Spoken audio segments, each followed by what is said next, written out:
अंतर्गत हालचाली या धड्याच्या पुढच्या विभागामध्ये आता आपण प्रवेश करतोय. चला तर ह्याच्यामध्ये आता आपण बघतोय की अंतर्गत भू हालचालींचं वर्गीकरण. तर या तक्त्यामध्ये आपण पाहत आहोत की वर्गीकरणाचा आधार आणि हालचाली ह्या शीर्षका अंतर्गत आपण काही मुद्दे स्पष्ट करणार आहोत. पहिला मुद्दा आहे गती.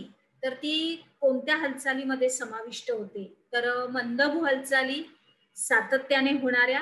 त्याच्यानंतर उदाहरणार्थ आपण बघितलं तर पर्वत आणि खंडांची निर्मिती. त्याच्यानंतर पुढे आहे शीघ्रभू हालचाली, म्हणजे घटनेच्या स्वरूपामध्ये होणाऱ्या. मग त्याच्यामध्ये आपण उदाहरण घेऊया भूकंप आणि ज्वालामुखी. त्याच्यानंतर आपण जाणार आहोत दिशा या आपल्या पुढच्या मुद्द्यामध्ये. ह्याच्यामध्ये काय काय येते तर क्षितिज समांतर भू हालचाली आणि ऊर्ध्वगामी आणि अधोगामी अशा भू हालचाली. त्याच्यानंतर पुढे बघूया भूरूप. तर ह्याच्यामध्ये येतं की खंडजन्य म्हणजे भूखंड, भूखंड, पठारे, उच्चभूमी निर्माण करणाऱ्या आणि पर्वतजन्य असं वलीकरण आणि आधारस्तंभ क्रिया. बरोबर. प्रस्तरभंग काय आहे? पर्वतजन्य, वलीकरण आणि प्रस्तरभंग क्रिया. पुढे बघूया मंदभू हालचाली. तर मंदभू हालचालीचं हे भूकवचावरती पर्वत निर्मिती आणि खंड निर्मिती यांच्या स्वरूपामध्ये परिणाम आपल्याला दिसून येतात. तर ते कसे आहे तर पुढील प्रमाणे आपल्याला दिलेले आहे. आपल्याला एक कृती पण करायची आहे. त्याच्या कृतीचं आपल्याला एक परिणाम, दाब आणि त्याची ती क्रिया काय कशी काय होते त्याचं ते स्पष्टीकरण आणि शिवाय त्याचं चित्रही आहे. तर कागदाची साधारण 30 सेंटीमीटर लांब अशी पट्टी घ्यायची आहे आणि मग कागदी पट्टीच्या या दोन्ही टोकांवरती हात ठेवायचे आणि मग आता दोन्ही हात हळूहळू एकमेकांच्या दिशेने पट्टीवर दाब देऊन सरकवायचे. जर तुम्ही हे चित्र बघितलं तर पटकन कळणार. बरोबर. मग त्या पट्टीवर काय परिणाम होतो त्याचं निरीक्षण तुम्ही करायचंय. बरोबर. बघा त्या पट्टीवर कसा त्याचा परिणाम होतो.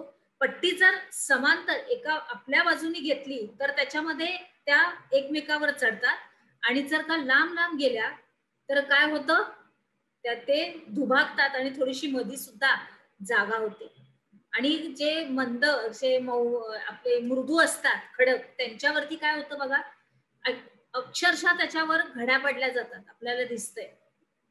तर आता पुढे अजून त्याचं स्पष्टीकरण भौगोलिक आपलं.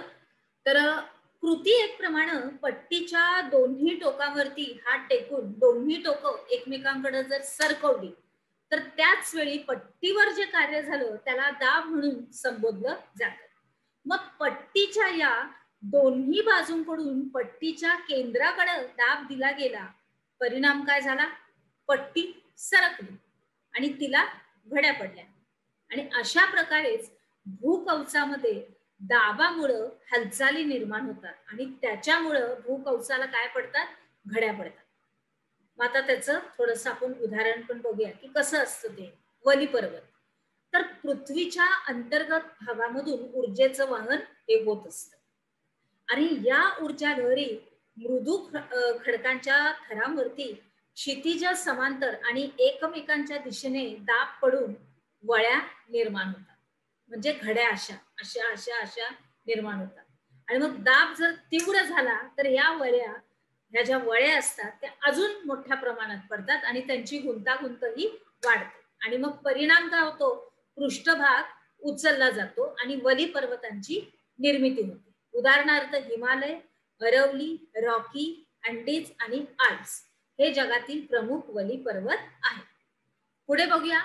अक्षरशः आपल्याला चित्र दिसते विद्यार्थी मित्रांनो की दाब दिल्यामुळं कसं त्या पट्ट्या निर्माण होतात, कशा वळ्या पडतात आणि आपल्याला आपले उपक्रमातले खालची दोन चित्र तर चक्क आपल्या पर्वतांचे आहेतच.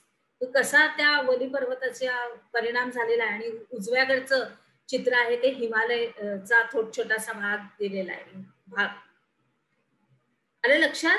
पुढे जाऊया. आता आपण काय शिकलो या अंतर्गत काही अचूक पर्याया समोरील चौकटीत तुम्हाला बरोबर अशी खूण करायची, तर ते तुम्ही वाचून आपल्या वहीमध्ये त्याची नोंद करायची अर्थात. चला तर मग पुढे बघूया अजून काय काय घडामोडी होत आहेत आपल्या